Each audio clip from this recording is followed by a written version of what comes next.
En este video realizaremos un programa que dé solución al siguiente problema.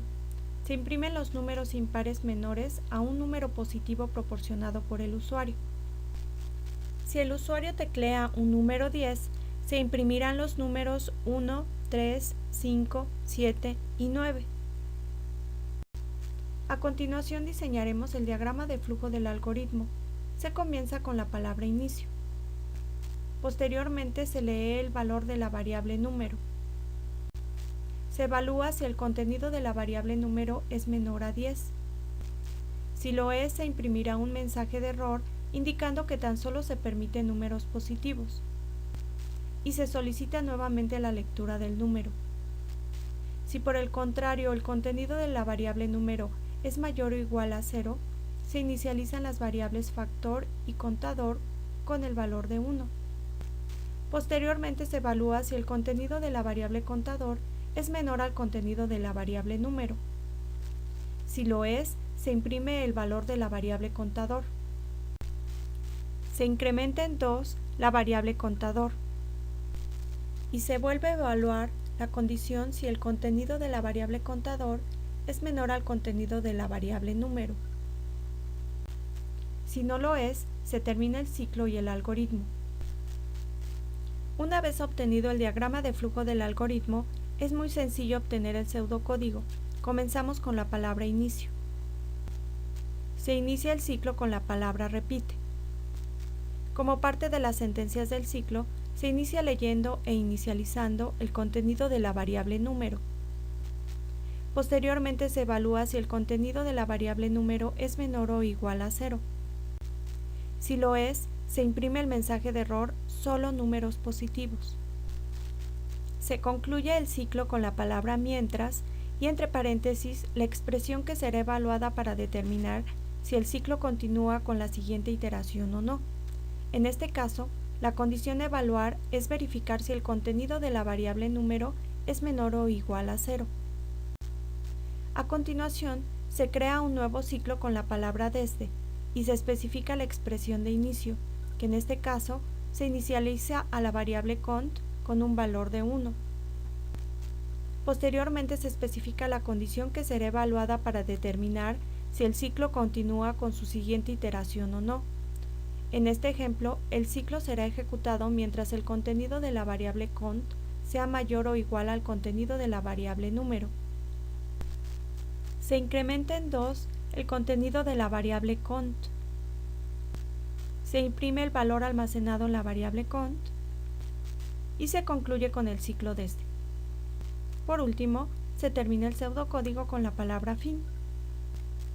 Una vez obtenido el pseudocódigo, es muy sencillo codificarlo en lenguaje C. Todo programa inicia incorporando la biblioteca de stdio.h con la sentencia include que se muestra en el slide para hacer uso de las funciones definidas en ella. Después se define la función main, la cual siempre es invocada al ejecutar el programa. Se inicia declarando las variables enteras utilizadas por el programa con los identificadores valor y contador respectivamente. Posteriormente, se declara la variable factor de tipo double. Se define un ciclo do while, iniciando con la palabra do. Se abren y cierran llaves para delimitar las sentencias ejecutadas durante el ciclo, y se concluye con la palabra while y entre paréntesis la expresión que será evaluada para determinar si la siguiente iteración del ciclo se ejecuta o no. En este ejemplo, se evalúa si el contenido de la variable valor es menor o igual a 0.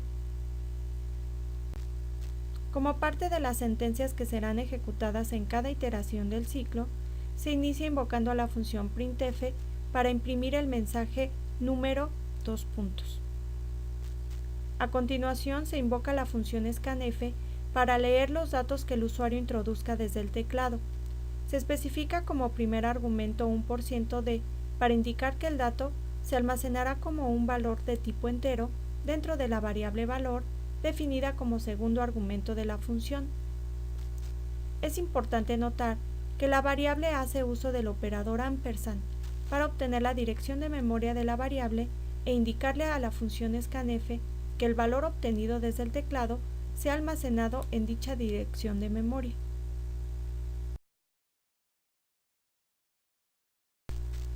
Por último, se utiliza la sentencia de selección if y entre paréntesis la expresión que evalúa si el contenido de la variable valor es menor o igual a 0. Si la condición se cumple, se invoca la función printf. Para imprimir el mensaje solo se admiten valores positivos. A continuación, se inicia un nuevo ciclo con la palabra for y entre paréntesis se indica la expresión de inicio, que en este ejemplo consiste de inicializar la variable contador con un valor de 1. Posteriormente, se indica la expresión que será evaluada para determinar si el ciclo continúa ejecutándose o no. En este caso, la expresión evaluará si el contenido de la variable contador es menor a la variable valor. Y por último, se especifica que el contenido de la variable contador se incrementará en 2 por cada iteración del ciclo y se cierran los paréntesis. Como se muestra en el slide, las expresiones son separadas por el carácter punto y coma. Como parte de las sentencias que serán ejecutadas por cada iteración del ciclo, se invoca la función printf para imprimir el contenido de la variable contador. Como se muestra en el slide, el formato de la cadena especifica un %i, el cual será sustituido por el contenido de la variable contador, especificada como segundo argumento de la función. Por último, se especifica el valor de retorno de la función. Como se observa, se indicó que la función tendría que regresar un valor entero y por lo tanto el valor de retorno será un 0.